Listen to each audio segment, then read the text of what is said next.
মালদাহে আগ্নেয়াস্ত্র সহ যুবক গ্রেপ্তার। বৈষ্ণবনগর থানার পুলিশ গোপন সূত্রে খবর পেয়ে বৃহস্পতিবার ভোরে কৃষ্ণপুর চামা এলাকায় হানা দিয়ে সন্দেহজনকভাবে এক ব্যক্তিকে ঘোরাফেরা করতে দেখে আটক করে।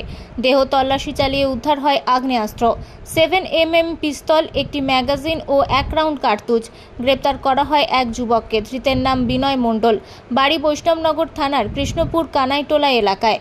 ধৃতকে বৃহস্পতিবার দুপুরে মালদা জেলা আদালতে পেশ করে 10 দিনের পুলিশি হেফাজতের আবেদন জানানো হয়।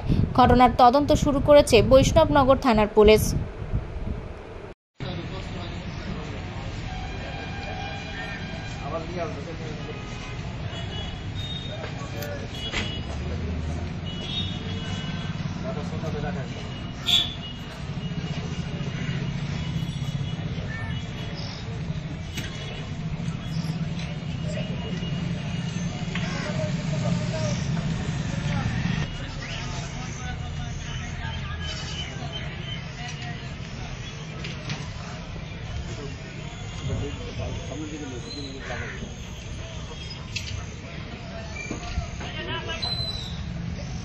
মালদা থেকে দেবু সিনহার রিপোর্ট, আনন্দ বার্তা।